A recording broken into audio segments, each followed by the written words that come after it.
વિદ્યાર્થી મિત્રો, આપણે ગણિતમાં પ્રકરણ નંબર 1ની શરૂઆત કરી હતી. આ પ્રકરણમાં આપણે શરૂઆતમાં પૂર્ણ સંખ્યાઓ, પ્રાકૃતિક સંખ્યાઓ, પૂર્ણાંક સંખ્યાઓ, સમય સંખ્યાઓ વિશે અભ્યાસ કર્યો.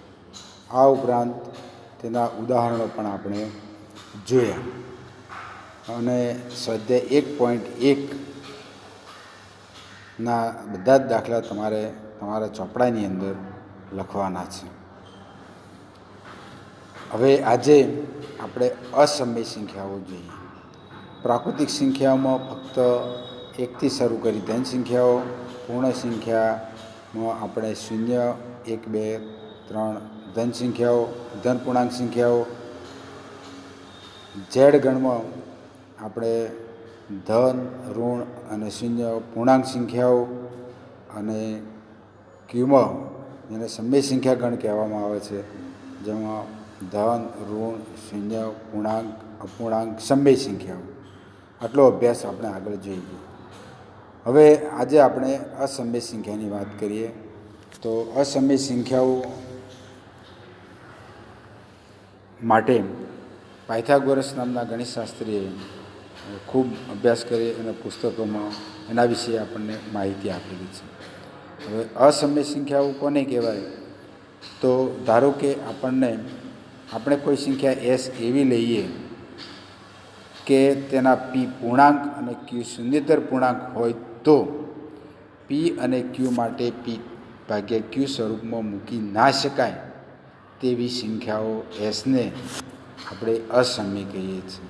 એટલે ટૂંકમાં જે સંખ્યાઓ સમય નથી એવી સંખ્યાઓને અસમય કહેવામાં આવે છે, જેને દશાંશ પૂર્ણાંક સ્વરૂપમાં પૂર્ણ રીતે મૂકી શકાતું નથી.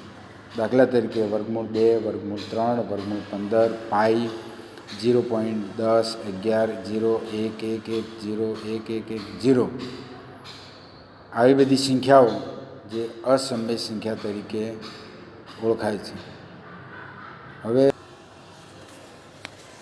હવે આપણે છેલ્લી સંખ્યાઓનો ગણ એટલે સમય સંખ્યાઓ, જેને આપણે ક્યુ વડે દર્શાવતા હતા, આ સંખ્યાઓમાં અસમય સંખ્યા ઉમેરવામાં આવે અને તેથી જે સમૂહ મળે છે એને વાસ્તવિક સંખ્યાઓનો સમૂહ કહેવામાં આવે છે. એને આર વડે દર્શાવવામાં આવે છે. હવે આપણે એમ કહી શકીએ કે પ્રત્યેક વાસ્તવિક સંખ્યાનું સંખ્યા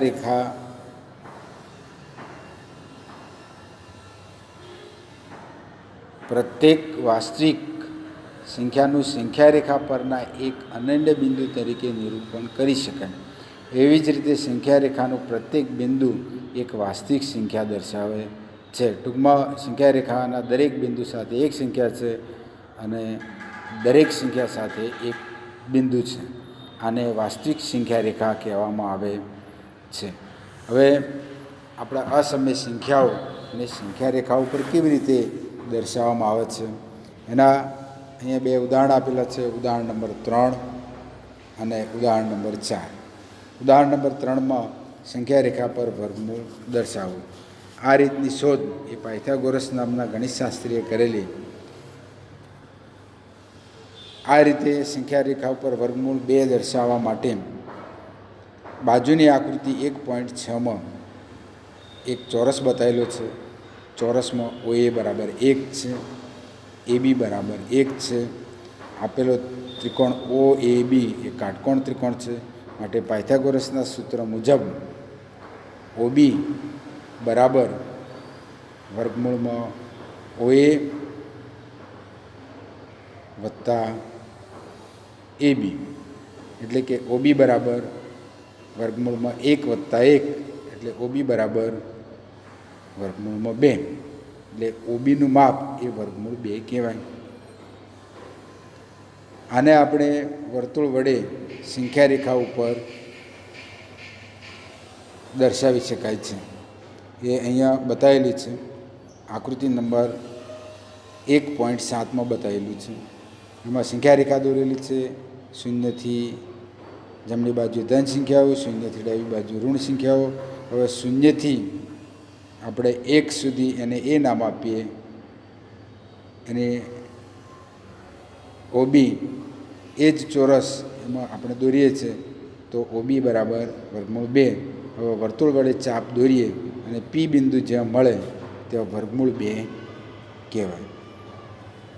એવી જ રીતે વર્ગમૂળ 3 ની સંખ્યા રેખા ઉપર કેવી રીતે દોરાય? તો હવે આપણે વારંવાર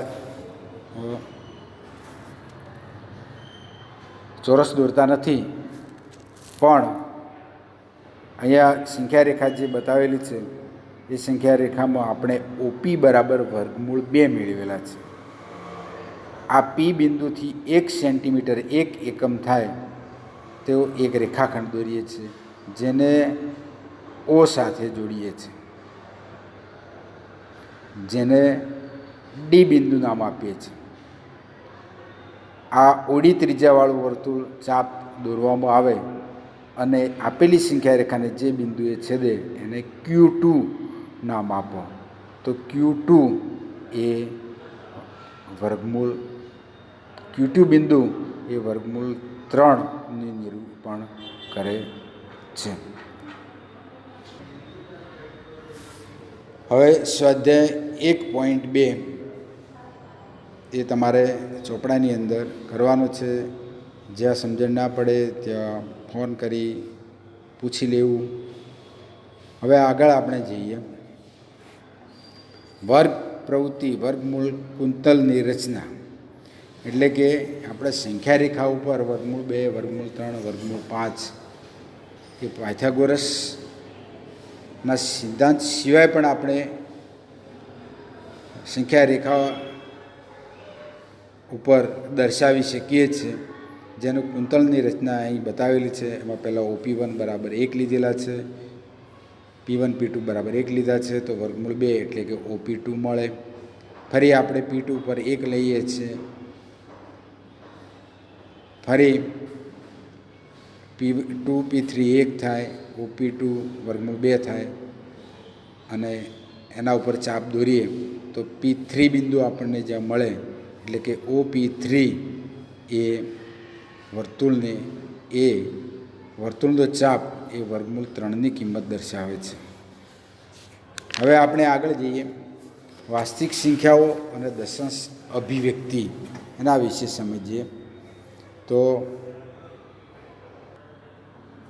તો આપણે આ વાસ્તવિક સંખ્યા અને દશાંશ પદ્ધતિમાં સમય અને અસમય સંખ્યાઓનો આપણે અભ્યાસ કરવાનો છે. એમને દશાંશ સ્વરૂપમાં કેવી રીતે અભિવ્યક્ત કરી શકાય અથવા તો અભિવ્યક્ત કરી શકાતું નથી, એના અહીં ઉદાહરણ નંબર 5 આપેલું છે. ઉદાહરણ 5માં જો એક સંખ્યા 10/3 છે, બીજી સંખ્યા 7/8 છે, ત્રીજી સંખ્યા એ 1/7 છે. 10/3નો અર્થ એવો થાય કે 10ને 3 વડે ભાગવા, જે આ પુસ્તકમાં બતાવેલું છે. આપણે જોઈએ કે 10ને 3 વડે ભાગીએ તો દરેક શેષ 1 વધે. સતત એનું પુનરાવર્તન કરીએ તો પણ 3.3333 એમ આપણને મળે. બીજી સંખ્યા એમાં 7ને 8 વડે ભાગવાના છે, એટલે 7/8 કરીએ તો આપણને 0.875 મળે છે, અને એમાં શેષ 0 રહે છે. ત્રીજી સંખ્યા 1/7, એટલે કે 1ને 7 વડે ભાગવા, તો આપણે 1ને 7 વડે ભાગતા જઈએ તો આપણને 0.142857 એમ આગળને આગળ મળ્યા જ કરે. હવે પ્રથમમાં જોઈએ તો 10/3માં 3.3333 એ રીતે આગળ આવ્યા જ કરે. એટલે એનો અર્થ એવો થયો કે એકની એક સંખ્યાનું વારંવાર પુનરાવર્તન થાય. બીજા દાખલાની અંદર 7ને 8 વડે ભાગતા અંતે શેષ 0 મળે, એટલે કે અહીંયા દશાંશ અભિવ્યક્તિ પૂર્ણ થાય. ત્રીજી સંખ્યામાં જોઈએ 1ને 7 વડે ભાગતો આપણને એકની એક સંખ્યાનું પુનરાવર્તન પણ થતું નથી અને શેષ 0 પણ મળતી નથી. માટે આપણે એને પુનરાવર્તન આગળ સતત થતું. હવે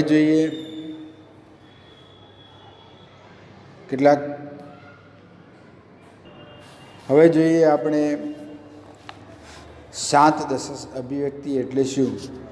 તો આપણે 7 અષ્ટમાંશ લઈએ તો 0.875, 1/2 એટલે 0.5, 4 પંચમાંશ લઈએ તો 0.8, 639 લઈએ તો 639 ભાગ્યા 250 તો 2.556. આ બધાની અંદર આપણે જોઈએ કે છેલ્લે શેષ શૂન્ય વધે છે. તો આવું દશક અભિવ્યક્તિને શાંત દશક અભિવ્યક્તિ કહેવાય.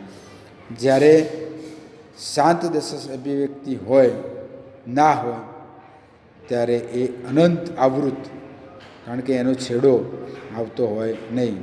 કાં તો એકની એક સંખ્યાનું પુનરાવર્તન થતું હોય, કાં તો 2 કે 3 કે 4ના જૂથની સંખ્યાઓમાં પુનરાવર્તન થતું હોય.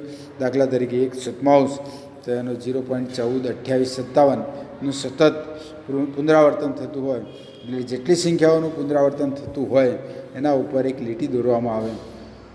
3.3333 એ 1/3નું દશાંશ અભિવ્યક્તિ જે છે એમાં 3ની સંખ્યાનું સતત પુનરાવર્તન થાય માટે આપણે 1/3 બરાબર 0.3 ઉપર આડી લીટી કરીએ છીએ. એનો અર્થ એવો થાય કે એ સંખ્યાનું સતત પુનરાવર્તન થાય છે. એટલે આ બધી જ સંખ્યાઓને અનંત આવૃત અભિવ્યક્તિ કહેવામાં આવે છે. અહીંયા એક ઉદાહરણ નંબર 6 આપેલું છે. સાબિત કરો કે 3.142678 સમય સંખ્યા છે. બીજા શબ્દોમાં પી પૂર્ણાંક હોય, ક્યુ શૂન્યેતર પૂર્ણાંક હોય તો તે પ્રમાણે 3.142678ને પી ક્યુ સ્વરૂપમાં દર્શાવો. તો અહીંયા દશાંશ ચિહ્ન એ શાંત છે, એટલે કે શાંત દશાંશ અભિવ્યક્તિ છે. 3.142678 છેદમાં આપણે એકમ, દશક, 100, 1000, 10,000, લાખ, 10 લાખ આપણે લખી શકીએ. એટલે એ પી અને છેદમાં ક્યુ સ્વરૂપમાં મળી આવે છે. ઉદાહરણ નંબર 7 જોઈએ. સાબિત કરો કે 0.333 એ 0.3 ને પી પૂર્ણાંક હોય અને ક્યુ શૂન્યેતર પૂર્ણાંક હોય તો પી ભાગ્યા ક્યુ સ્વરૂપમાં દર્શાવી શકાય છે. એને આપણે અહીં સમજીએ તો 0.3 ને આપણે જાણતા નથી માટે આપણે ધારો કે એક્સ લઈએ તો એક્સ બરાબર 0.333 અનંત સુધી. બંને બાજુએ 10 વડે ગુણીએ તો બંને બાજુએ આપણે 10 વડે ગુણીએ તો 10x બરાબર 10 ગુણ્યા 0.333 બરાબર 3.3333 અનંત સુધી. હવે 3.3333 એટલે 3 વત્તા 0.333 અને 0.333 અનંત સુધી ને આપણે આગળ ધારી લીધું એટલા બરાબર આપણે એક્સ ધારેલા છે.